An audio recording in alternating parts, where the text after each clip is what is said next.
Welcome to Old Path and our Thursday studies through the New Testament. We are currently in the book of Revelation, actually at chapter 18. And before we get there to look at the actual text, a couple of very quick announcements. I know I've been mentioning it for a few weeks, but I finally have it. And that is the details for the Israel trip that we have scheduled for this October. The 20th is when we leave. And I knew that there may be a little bit of a small change in pricing potentially.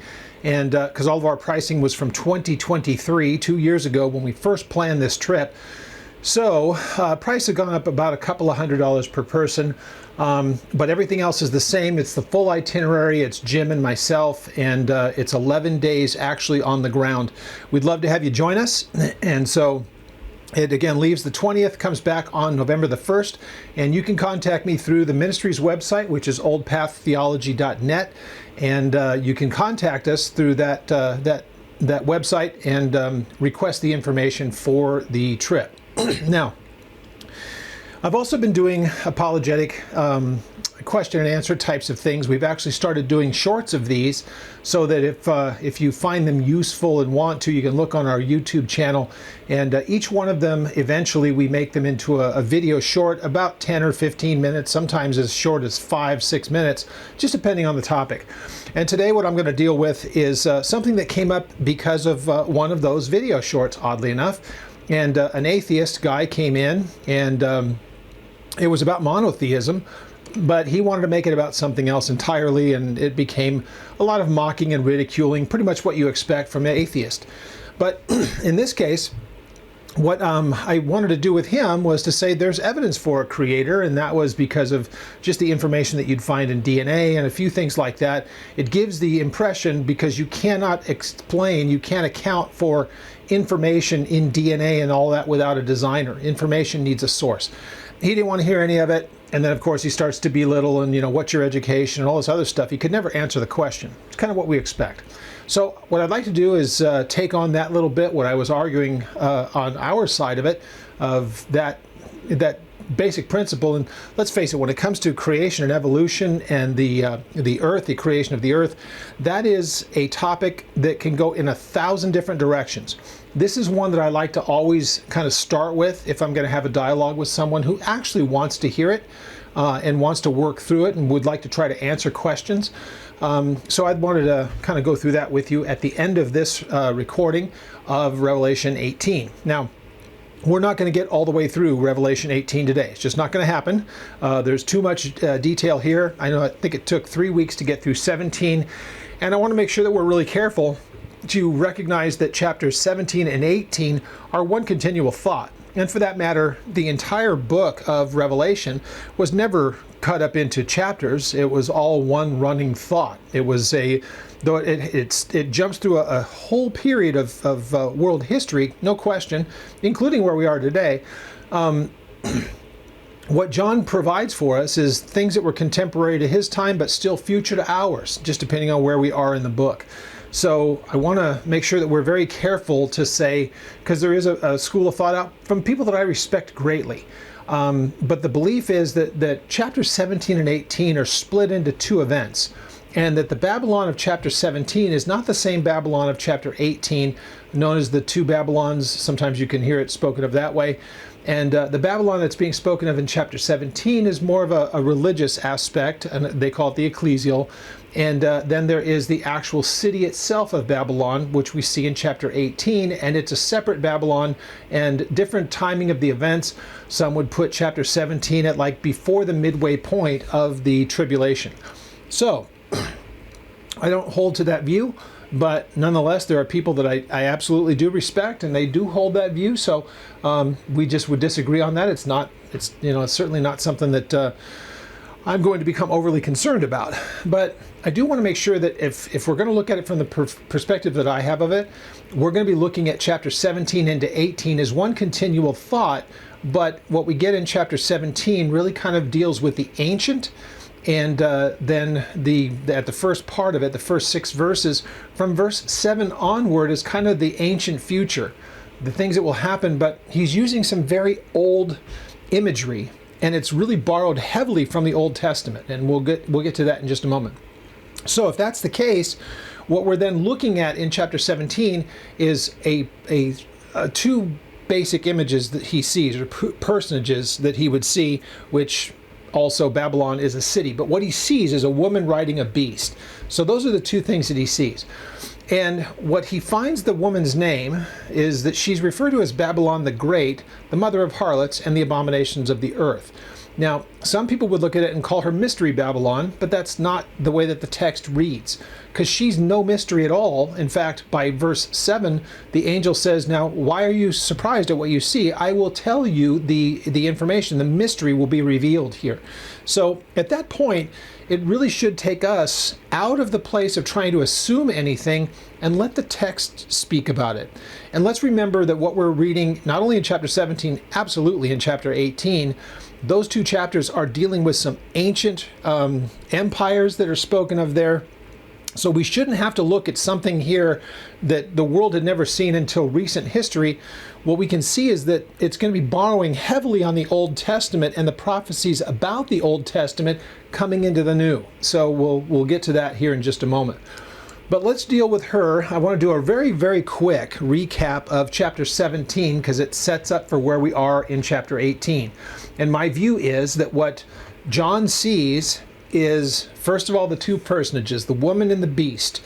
And then the rest of chapter 17, starting at verse 7, what John is actually seeing, the angel then tells him what those things are. Now, there's in no way unanimity about who they represent as far as the church is concerned, and scholars that, again, I do agree with on so many things, and we disagree, some of us, on the details of this.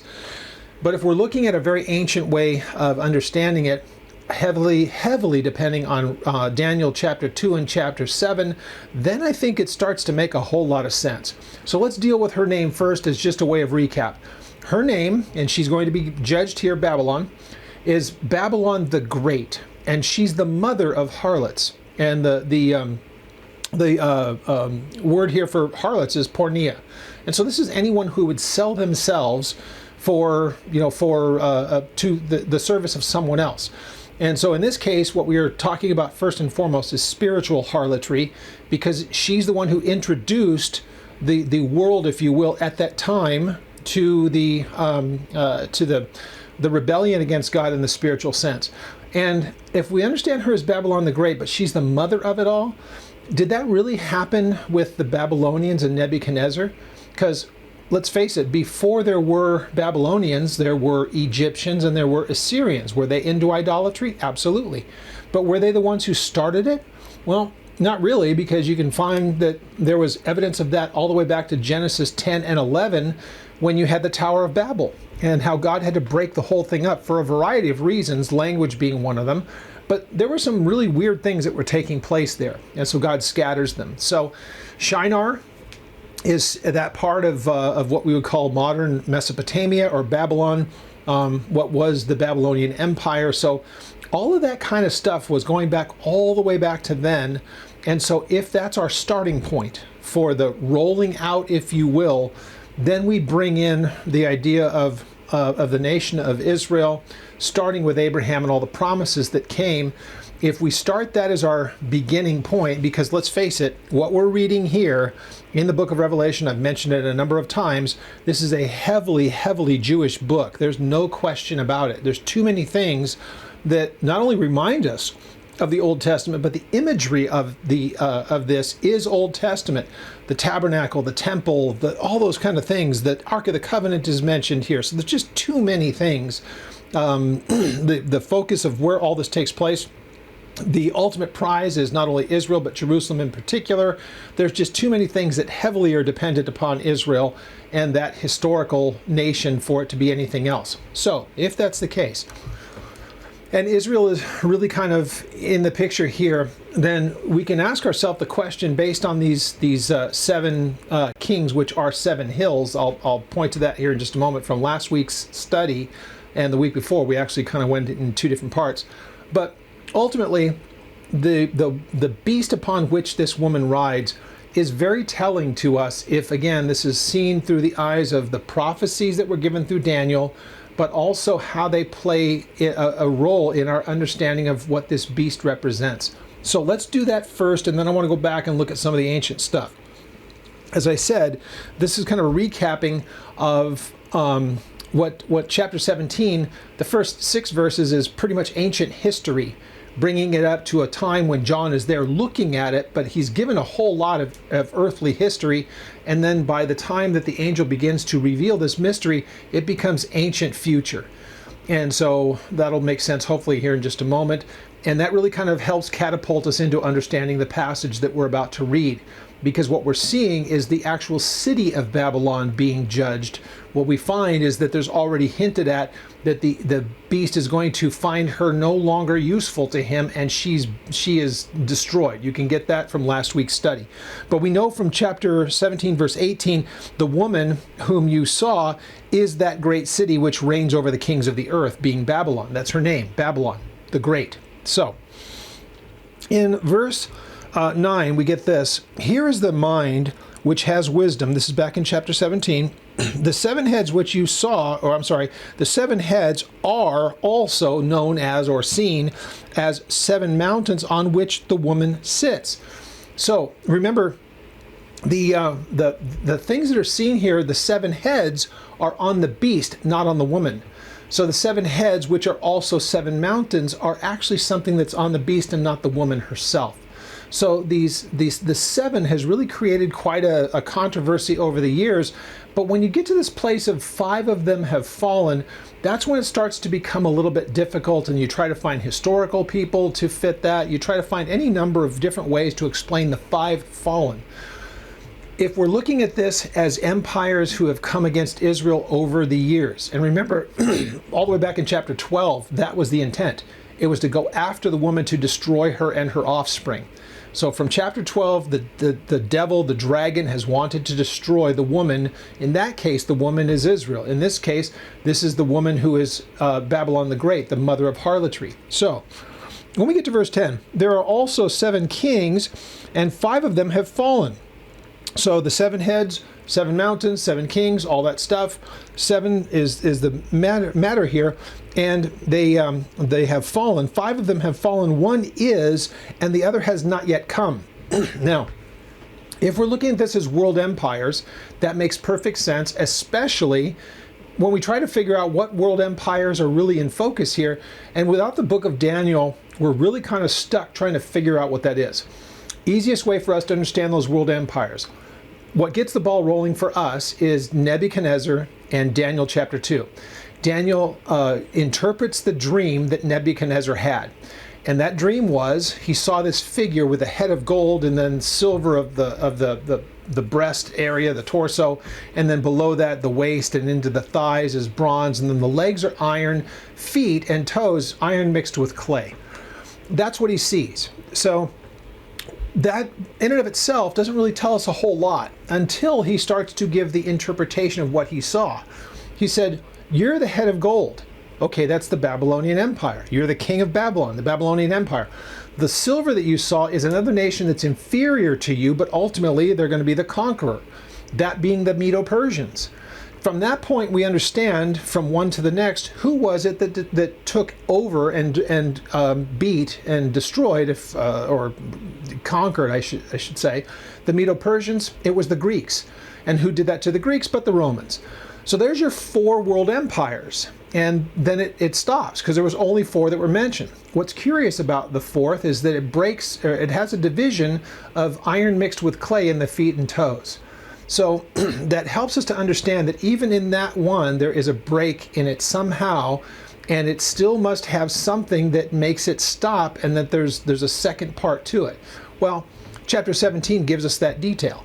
So if those are the empires that are mentioned, those 4, then we would think that it's probably confirmed somewhere else. And it is. Daniel sees a vision himself in chapter 7, and he sees these 4 beasts, and we know that those 4 beasts coincide with what he saw in chapter 2. So once again, it's the Babylonians, the Persians, the Greeks, and then ultimately the Romans. So all the imagery, if you go back there and study those carefully, they fit perfectly with what we're seeing here in chapter 17 into 18. So how do we deal with the 5? Again, the important part of it is that 1 is, these empires, these kings, one of them is there at the time that John is seeing this revelation, the Romans. But another one has yet to come. And so who would that end up being? Daniel 2 gives us the impression that one comes back to life. The one that makes sense, obviously, is Rome. We get that also from the things that Daniel sees in his prophecy about one that comes out from among that fourth empire. So that makes a great deal of sense.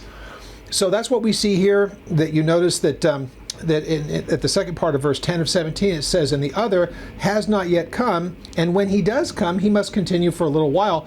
That beast that was and is not is himself also the eighth, and is of the seven, and is then going into perdition. Speaking of the Antichrist. So if he comes back out of them, remember, if 5 of them have fallen and 1 is, that's Rome.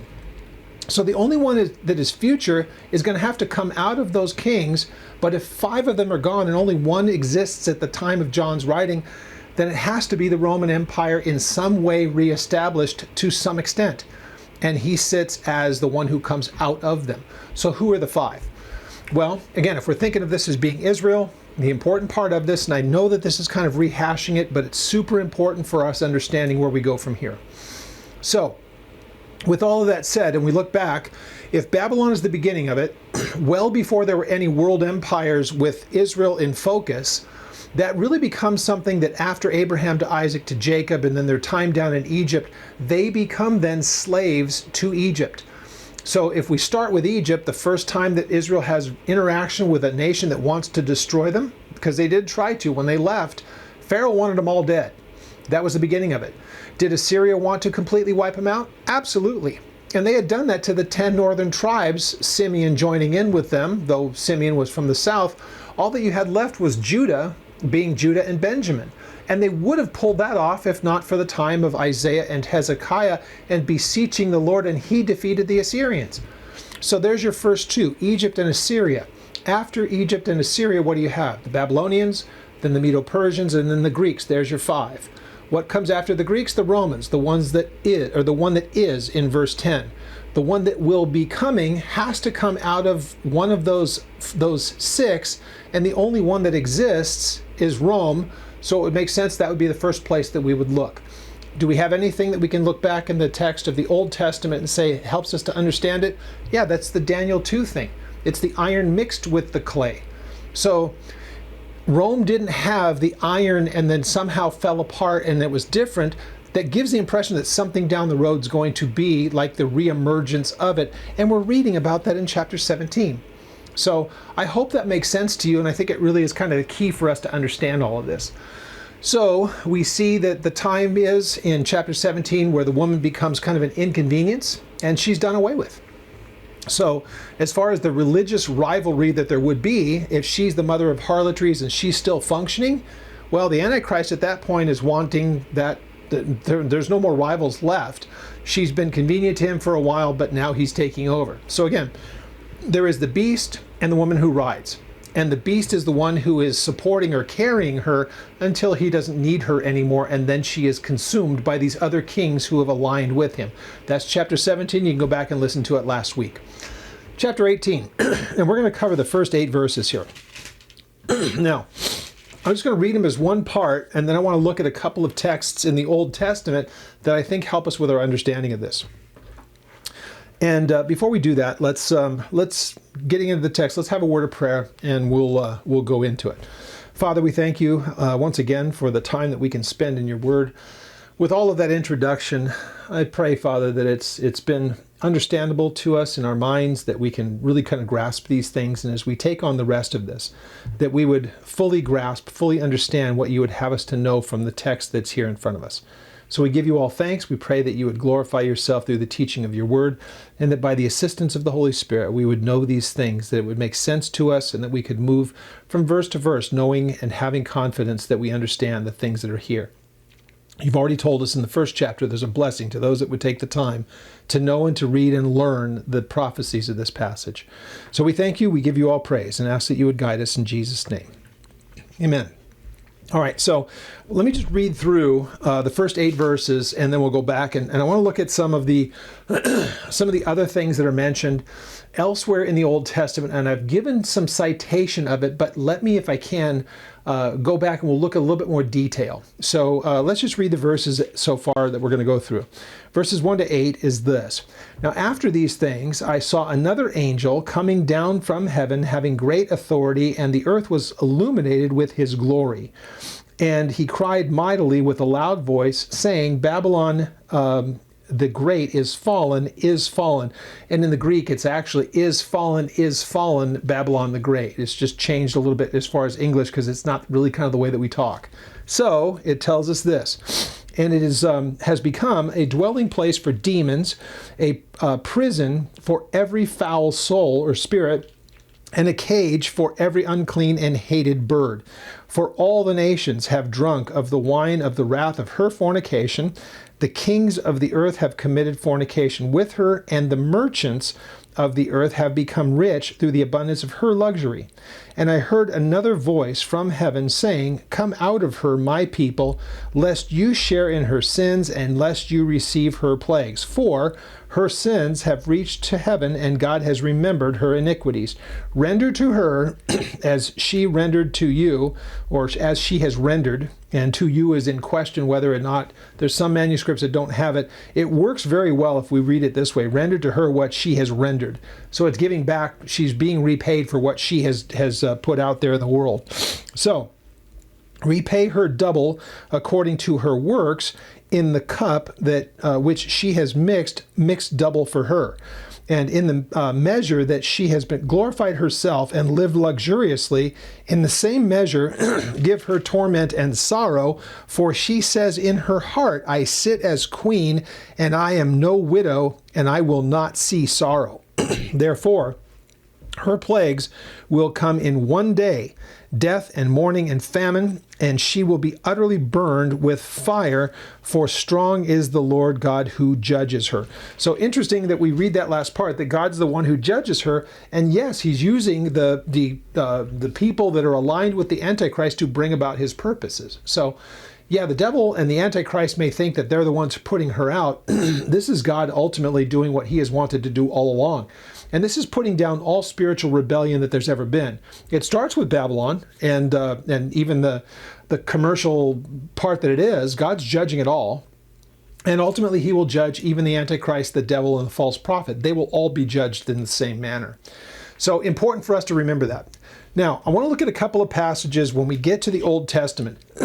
And this is, again, why I think it's really important that we recognize that much of what we're reading here has very, very significant Old Testament, not just overtones, but there are things said in the Old Testament that never really happened to the fullest extent, even at the fall of Babylon at the hands of the Persians, historically speaking.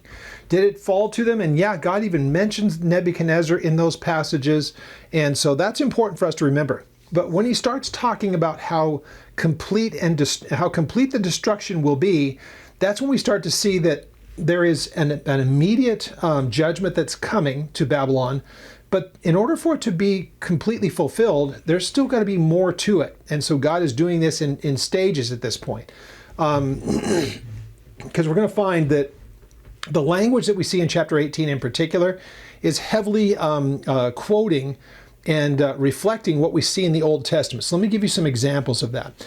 Let's look first at Isaiah 21.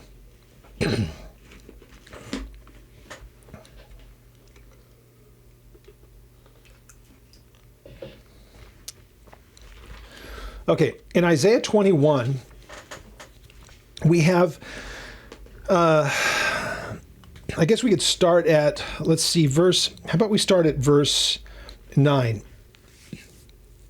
Now, this is going to be when God is talking to, this is talking about Babylon being judged, and so this is including the Medo-Persians. So for time's sake, I don't have time to go through the whole of the chapter, but really the context kind of starts in chapter 21 at verse 1. So wilderness at the sea it talks about, and then look at verse 9. It says, And look, here comes a chariot of men with a pair of horsemen. Then this horseman said, and so he's bringing report to him. It says, Babylon is fallen, and all the carved images of her gods have been broken to the ground. So did that happen in the time of the Medo-Persians conquering? Yeah, absolutely it did. But I just think that you should notice the imagery of this, because it's the exact same wording. Though it's Old Testament Hebrew, in the Greek it's still telling us the same thing. There's a falling of Babylon. So if Babylon's falling was completed at the time that we're looking back from the moving from the Babylonians to the Persians, basically, we're talking about, mid 500s BC. You can go look it up. But I mean, that's about when the transition happened. So that's about when all of that stuff starts to take place. And if it was completed back then there's no reason for us to look at this in the future tense, because something's going to happen to Babylon and it's using the same imagery. Now, if we forward ourselves one book, let's go to Jeremiah chapter 50. So Jeremiah is writing after, obviously, Isaiah had been. And we look at chapter 50. If we start at verse 1, here's how we know what we're looking at. The word of the Lord, that the Lord spoke against Babylon and against the land of the Chaldeans by Jeremiah the prophet. So chapter 50 starts to tell us, and it goes all the way through chapter 51, of the fall of Babylon. Now, we know that it's going to be, if you read through it, it's obviously talking about what happens at the hands of the Persians to the Babylonians, and that Nebuchadnezzar and the nation of Babylon will be overthrown. And he talks about all that. But there are some specifics given to us in chapters 51 and 50 that I think are important for us to recognize and actually look at it and say, did it actually happen to this full extent like it says that it was? Okay? So let's look at a couple of examples of that. In chapter 50, let's go to verse 30. Let's go to verse 36. It says, now a sword against the soothsayers, and again, we already know that the context is talking about Babylon. A sword against the soothsayers, and they will be fools. A sword against the mighty men, and they will be dismayed. A sword against their horses, against their chariots, and against the mixed peoples that are in her midst, and they will become like women. A sword is against her treasures, and they will be robbed. A drought is against her waters, and they will be dried up. For it is a land of carved images, and they are insane with their idols. Therefore, the wild desert beasts shall dwell there, with jackals and ostriches shall dwell in it, and it shall be inhabited no more forever, nor shall it be dwelt in from generation to generation. As God overthrew Sodom and Gomorrah and their neighbors, says the Lord God, no one shall reside there, nor son of man dwell in it. So here's the question: when did that take place? So if that's the case, notice the idea that there's going to be animals that live there but no humans. That's exactly what we're seeing in the description of chapter 18. Same exact thing. So did that actually take place? Was there a literal fulfillment of all of this during the time of the Babylonians into the Persians? Clearly not. You can go visit it today. They've discovered the ruins, much of what is ancient Babylon, but there's cities all around it, and people dwell there. So either God missed it and didn't get it together, and man has been able to thwart God, or something is still down the road. Revelation 18 tells us it's still down the road because it hasn't been fulfilled yet. Not to this extent. God's way too precise to make such what would be a blatant error. Now let's go to chapter 51 rather. Chapter 51. Now in chapter 51, let's start at verse 36. Therefore, thus says the Lord, and we're still, context is still Babylon. Therefore, behold, I will plead your case and take vengeance for you. I will dry up her sea and make her springs dry. Babylon has become a heap, a dwelling place for jackals, an astonishment and a hissing without an inhabitant, and shall roar together like lions. They shall growl like lions' whelps. In their excitement I will prepare their feasts. I will make them drink, that they may rejoice and sleep a perpetual sleep and not awake, says the Lord. I will bring them down like lambs to the slaughter, and like rams with male goats. Does that not sound like Revelation 18? Because clearly It's not a desolation in the forever sense. So go through and read chapters 50 and 51 and just ask yourself the question. Did God partially fulfill that with Nebuchadnezzar being defeated by Cyrus and the Persians? Yeah, absolutely. It's a historical event. We see it and it's foretold here. But for it to be fulfilled literally and perfectly, it still must have a future fulfillment. But what would give us the impression that there's still something future? Revelation 17 and 18. There you have it. So that kind of like circles the square, if you will. Now it's there, we can see it. So the things that were spoken of by Daniel, by Isaiah, by Jeremiah, and when it comes to Edom that's mentioned, that's another place where what we're seeing here about that it becomes the dwelling place of demons, that is said of Edom as well. And so I wrote down, I think that, yeah, that references chapter 34, verses 8 to 17. I don't want to go there just for time's sake.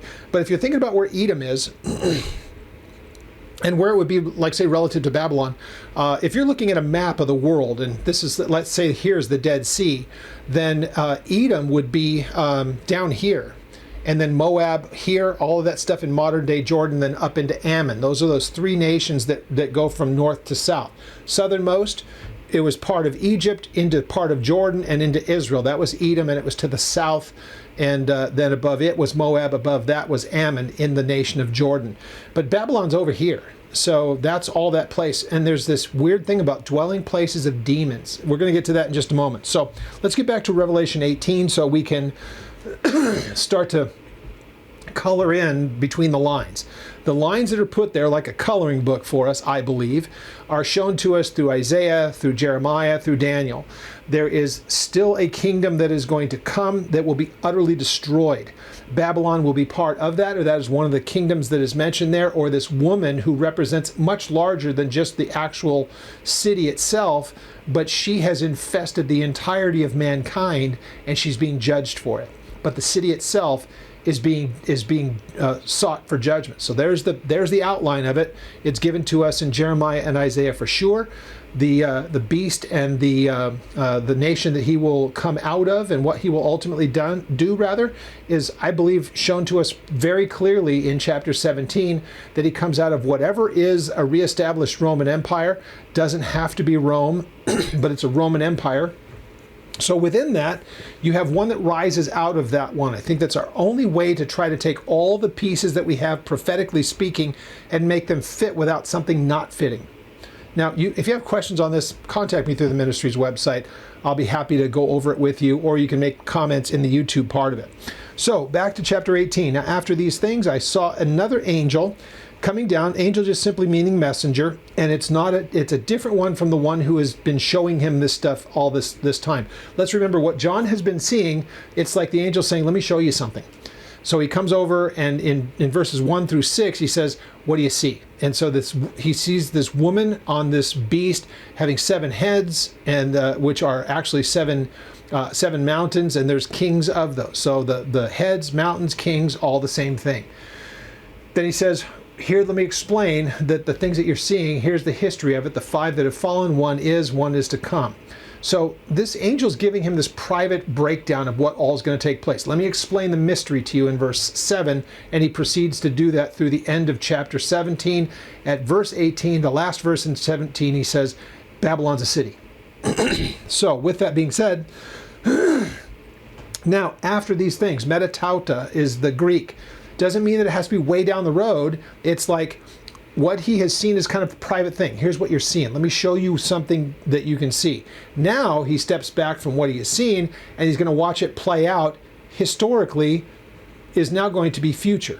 And so future times, now he sees the big picture. He sees this. Another angel coming from heaven, having great authority, and earth, the whole earth was illuminated by his glory.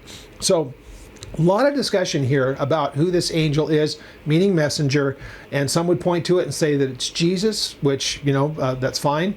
Others would say, no, it's just an angel that is endowed with such a tremendous amount of power, and if it's the glory, it's probably more being reflected. It's the glory of the Lord that is illuminating the earth.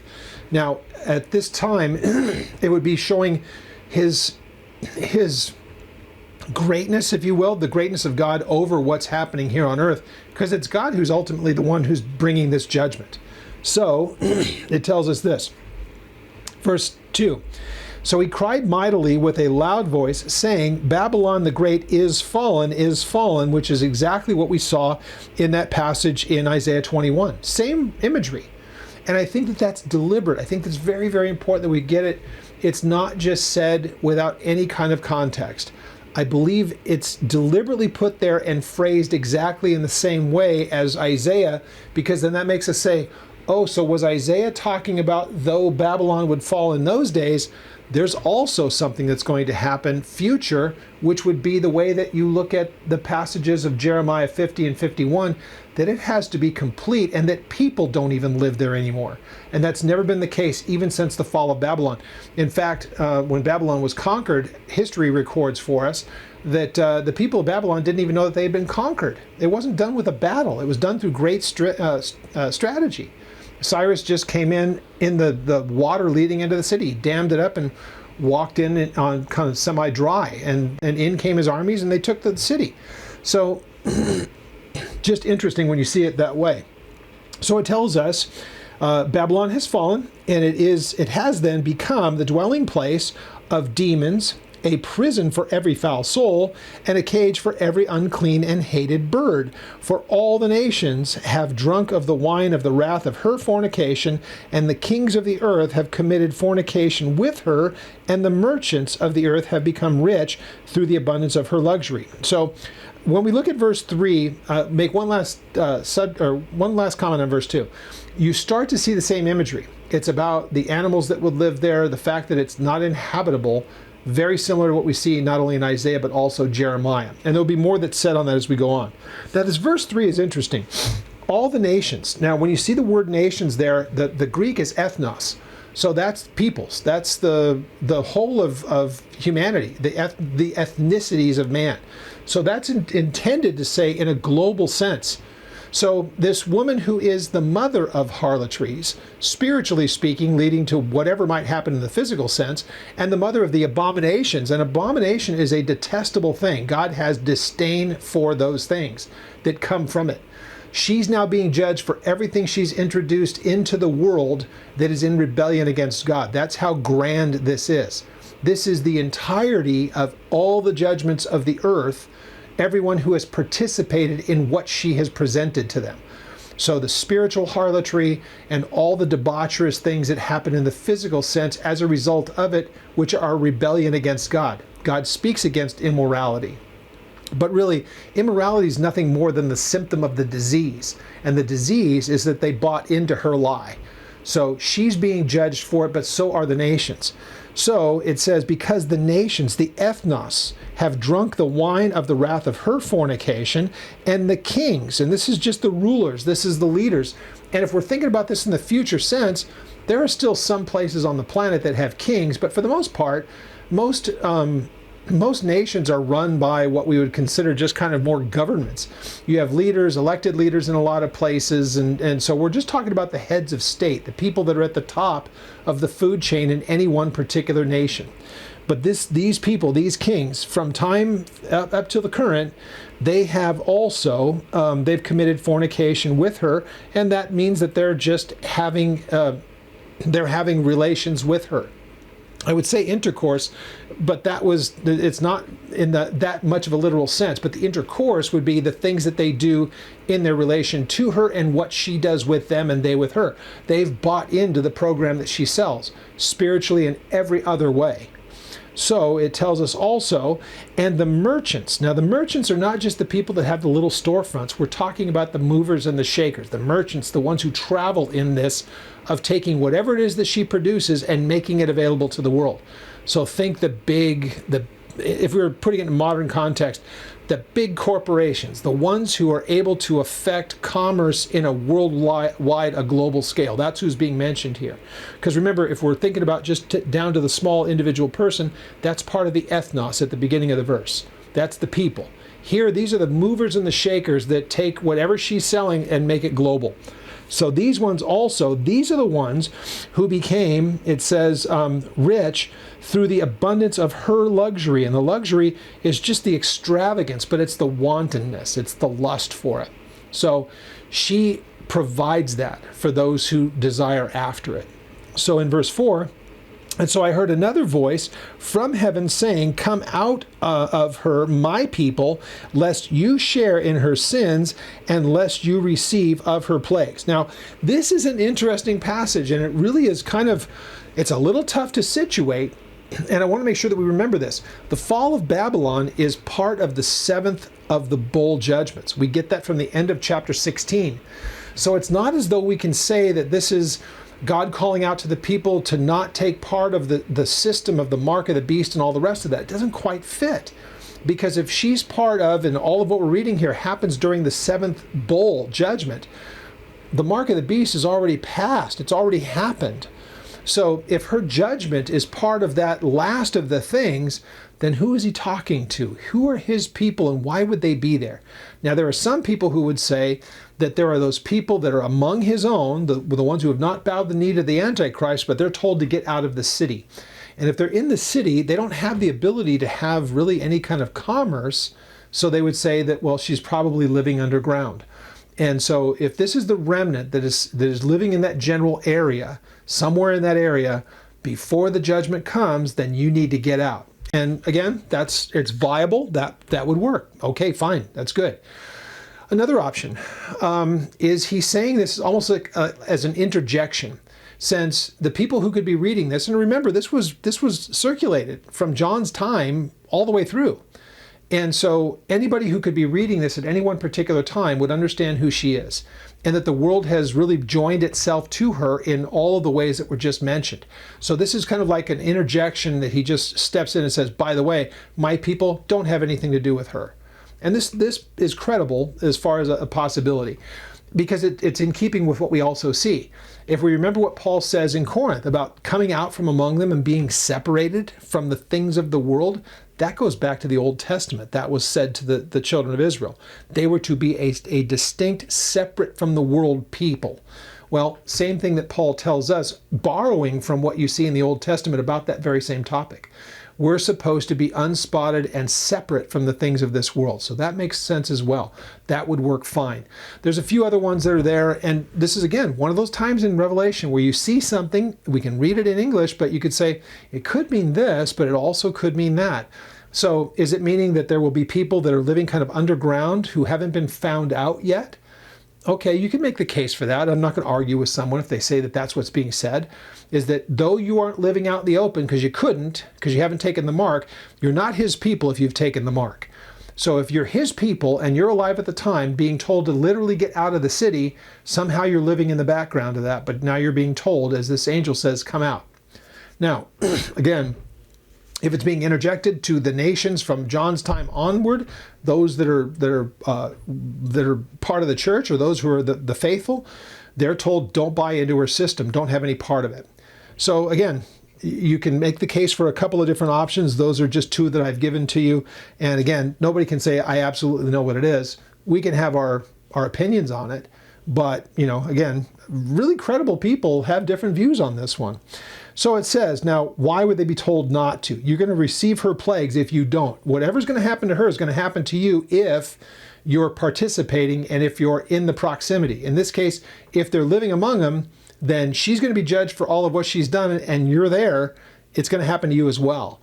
If the warning is to the nations, then it's like, don't have anything to do with her at all in your life, in your lifetime, and in your day-to-day of things, or else you're going to have to deal with what's coming upon her is going to come upon you. You can't have it both ways. So her sins have reached to heaven, and God has remembered her iniquities. And the remembering is not like God says, oh, I forgot about that. Now I remember. It's rather the idea of memory is now I'm calling it to do something about it. The remembering it is now is the time. I'm bringing up all of what she's done. It's time for her to be judged. That's the remembering. And it says now, so render to her just as she has rendered.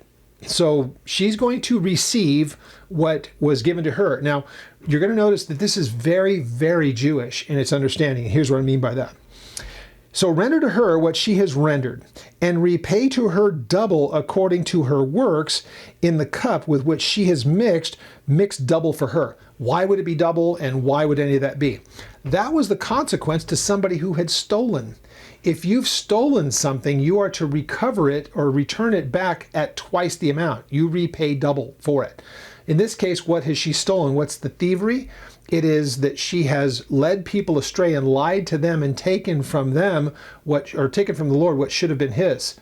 That would be, and again, not taken by force. She couldn't. Nobody could ever take something from God because nobody can overpower him.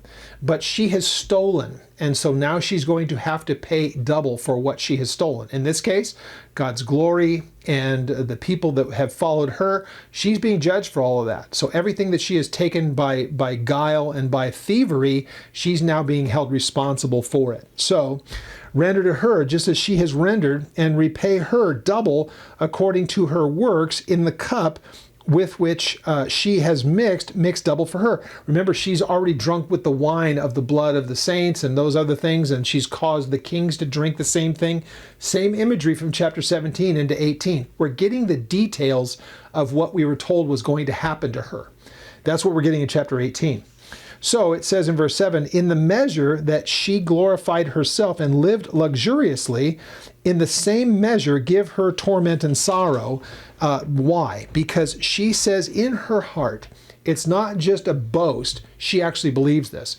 So she's getting this back, and the idea that she lives in such a place of pride and arrogance, make sure that what ends up happening to her is seen that she's being repaid, not only for her thievery, but for her pride and arrogance as well. And so that's what we get here, that it says, in her heart, she says, I sit as queen and I am no widow. So it's like, this is all mine. It wasn't left to me. She's the mother of harlotries and the abominations of the earth. And she says, and I will see no sorrow, that defiance that is there. Well, we already know that they've destroyed the religious aspect of things. That's already been kind of overrun. Now we're seeing the city being destroyed and all of its material things. That's what we see more in the rest of the chapter as we get to that. So then in verse 8, it says, therefore, her plagues will come upon her in one day. Now in chapter 17, verse 12, it tells us that it will happen in 1 hour. So whether it's hour or day, we're just being told it's in a period of time. It's not supposed to be 24 hours per se or 60 minutes per se. It's a period of time, because you'll find that it will say an hour can mean an actual hour, or it can mean a period of time. A day can be a literal 24-hour day, or we see oftentimes in the imagery of the Old Testament when we're talking about the day of the Lord.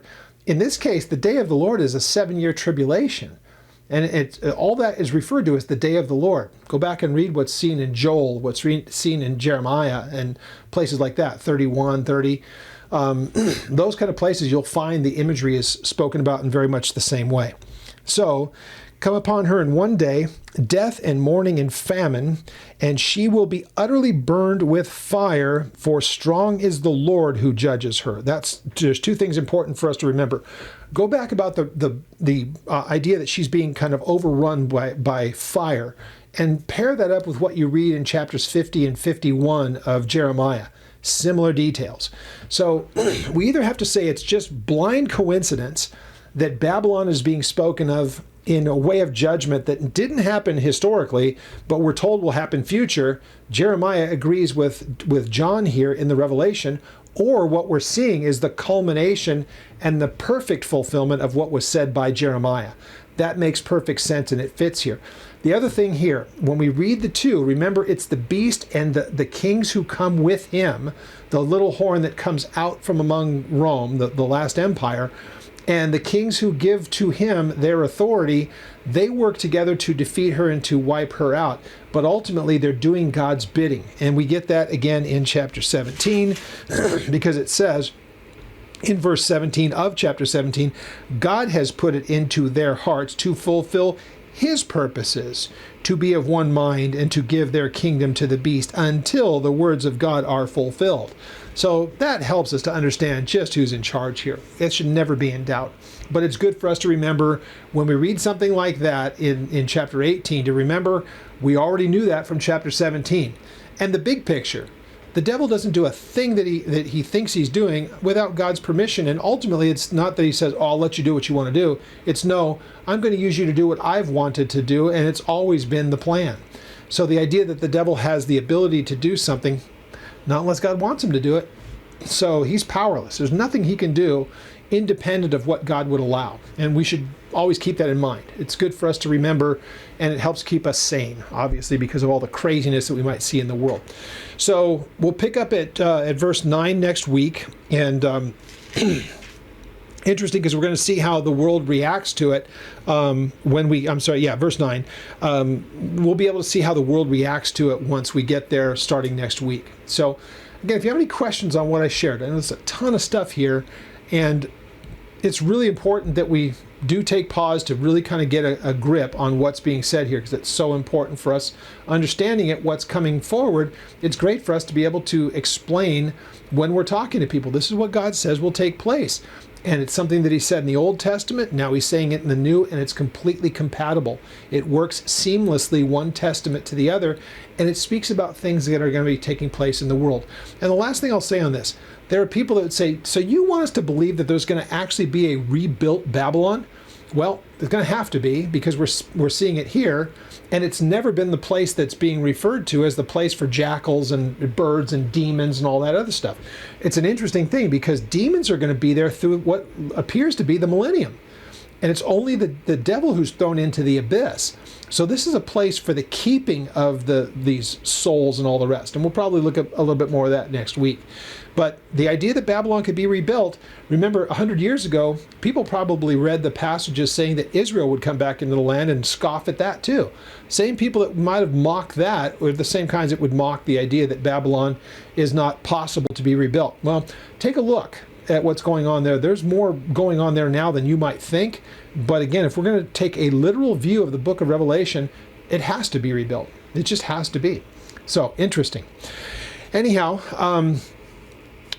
what would I like to do, and just to end with this, that the discussion that I got into with the guy on the YouTube channel, when it comes to the idea of creation, God is very specific with what he says in chapters 1 and 2.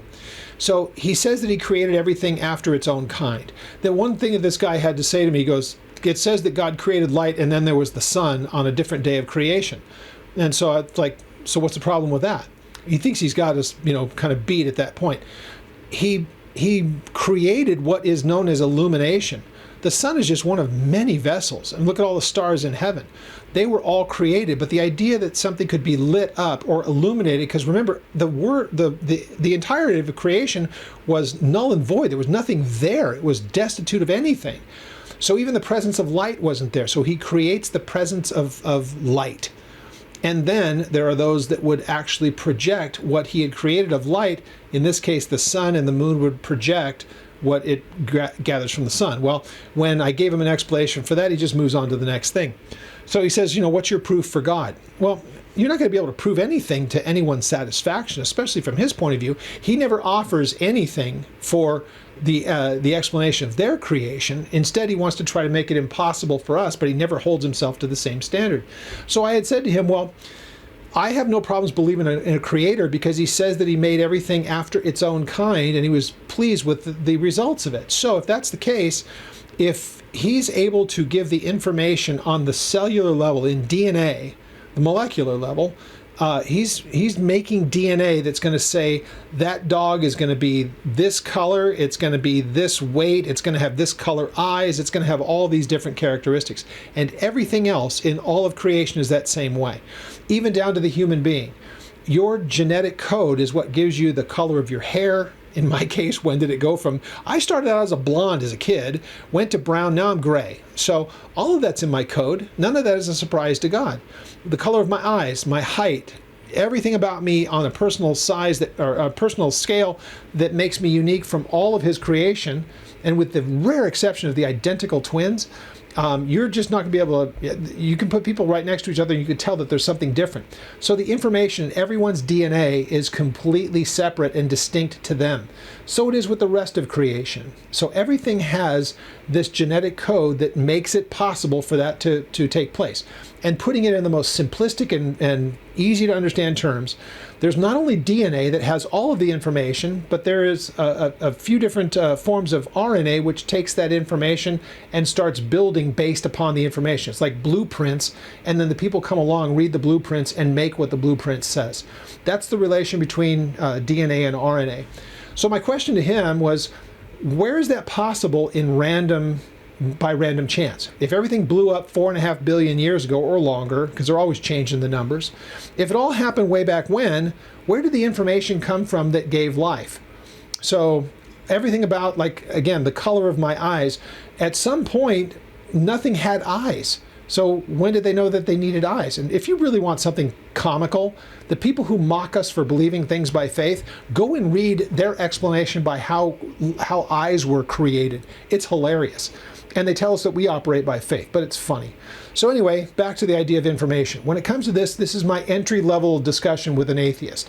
Where did the information come from that is in genetics?